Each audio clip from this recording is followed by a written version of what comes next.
and it's January 18th, 2022, and I'm like 24 days from my cruise. And last week I would have said, I don't think we're going. This week, things are starting to trend up. We might just go. We just might go. I'm not going to tell you why I think that or anything, because people are crazy. And I'm already crazy enough. I don't need any help. So I want to talk about hidden tips and why they're a necessary evil.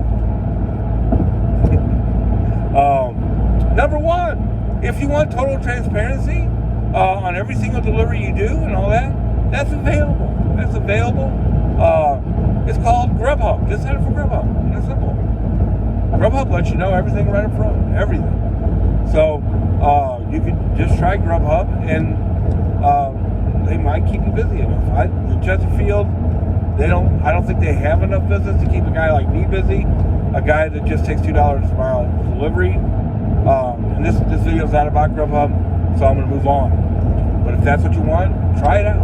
Grubhub, 100% transparency. So that leaves us Doordash and Uber Eats. Now I would tell you that Uber Eats has more hidden tips than Doordash. But let's just talk about Doordash. They have about 70% of the volume.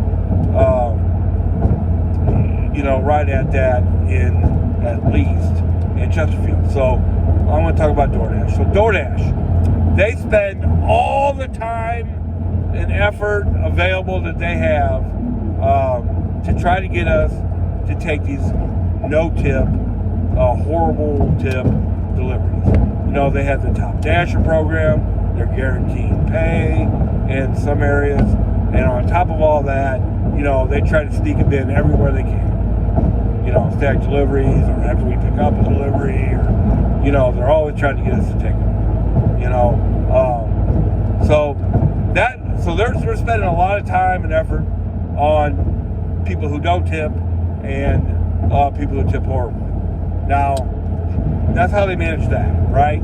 Now, how they manage people who just tip okay to good is the hidden tip program, or strategy, I would call it, right?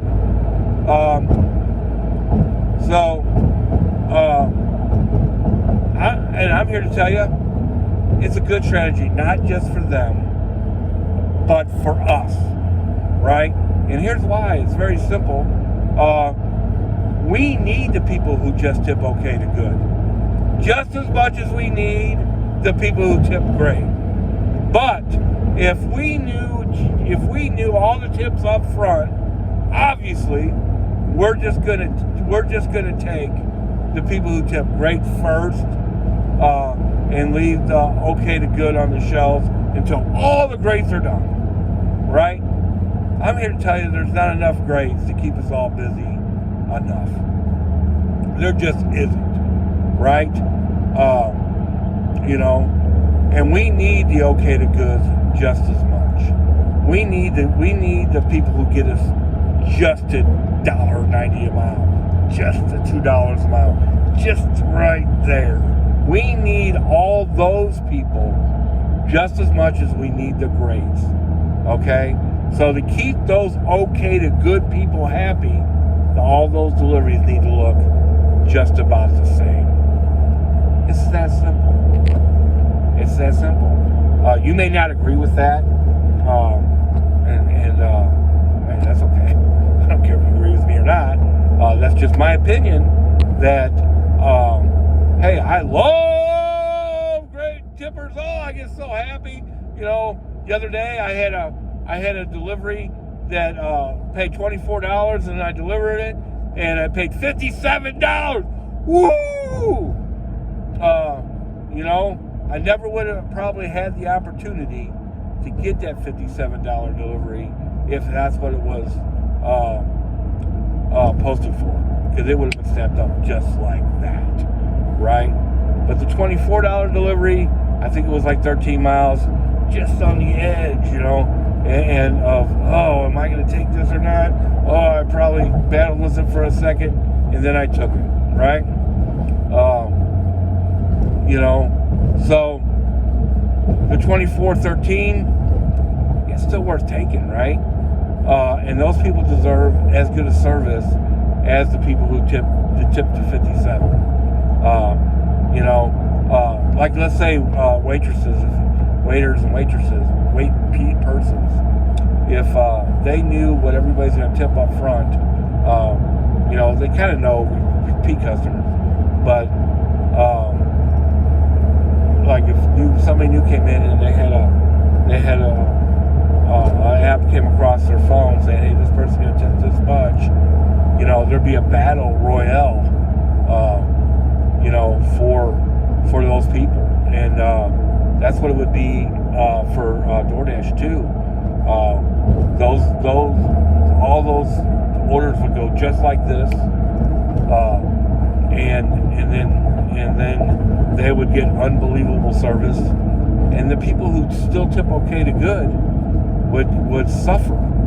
And I'm here to tell you, we need the okay to good as much as we need the greats, right? I firmly 100% without a doubt believe that. So that's why it's a good thing they're all brought down to the same level. Bottom line. If you don't agree with that, that's fine, but it makes perfect sense in my world. And it's really nice when you get one. Like if you're like me and you only take $2 a mile deliveries, or you only take minute to mile, minutes to money deliveries, then what does it matter if you get a hidden tip or not, right? If you're only taking $2 a mile deliveries, it's just a bonus and you get excited. You know what I mean? And I can tell you, if you do all three, if you do DoorDash, Uber Eats, and Grubhub, the hidden tip thing is nice. That's a nice little bonus at the end that you never get with Grubhub.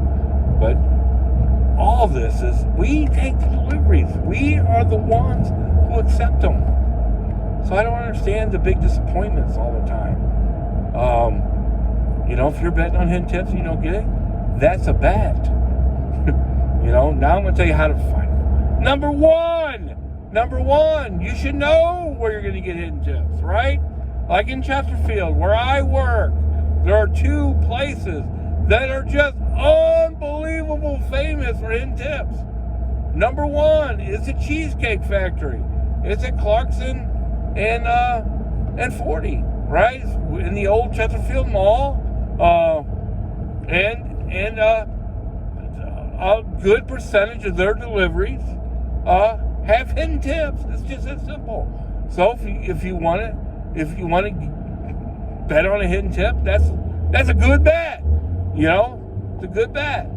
The other place that's right down the street from there that has a lot of hidden tips is Total Wine. Total Wine especially, man, they really can have some great big hidden tips.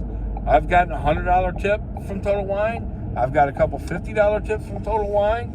Those are two places where you can get hidden tips.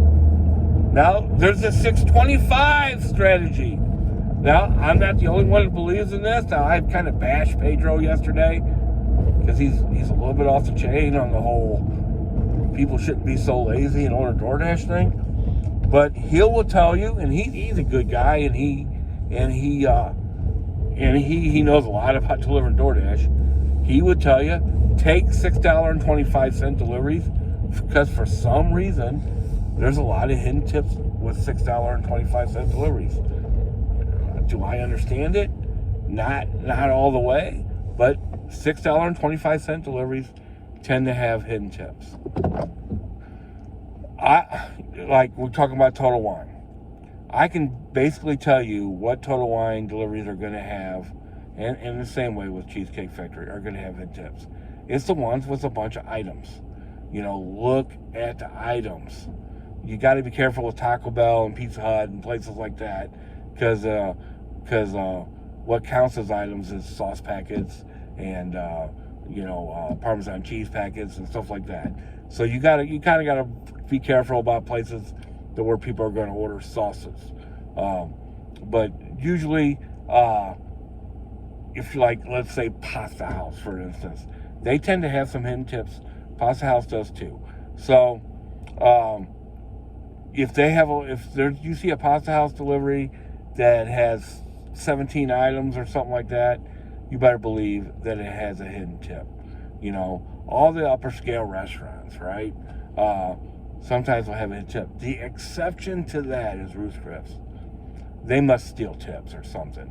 You ever notice how horrible those deliveries pay? There's just no way they could pay that bad. Another hidden tip are stacked orders. Stacked orders that barely pay $2 a mile, right? The $100 tip I got from Total Wine was a $12 6.4 mile delivery, something like that. Just right at $2, maybe just right under. And I'm not talking about the $8 4-mile deliveries. Don't do those. Don't do those. They at least got to pay $10, $12, right? Or don't even do them. But I'm talking about the $16 8-mile stacked orders, things like them. I can't tell you how many hidden tips that I get on those kind of stacked orders. Be careful of this exact change. And we're talking about Doordash. Uber Eats is a whole nother thing. When you see like $7.94 or $6.93, a lot of times that's what you're going to get, right? So you got to be careful with that. But if it says $12.50 for 6.6 miles or something like that, there might just be a hidden tip. So let's review that. There's always a couple places, right? In Chesterfield, I'm going to go over some of them, right? You got 54th Street. You've got, I've already mentioned Cheesecake Factory, number one maybe. Total Wine probably is number one. Cheesecake Factory probably has more. Total Wine probably has better, not as many, but more of their deliveries have hidden tips, if that makes any sense. The Japanese steakhouse right there by Total Wine. Pasta House down there on Manchester Road. Those are just a few places that have normally have hidden tips. I can tell you this, that even Chick-fil-A with a lot of items is a place that's going to have hidden tips. There's my video on hidden tips and why they're a necessary evil and how to find them.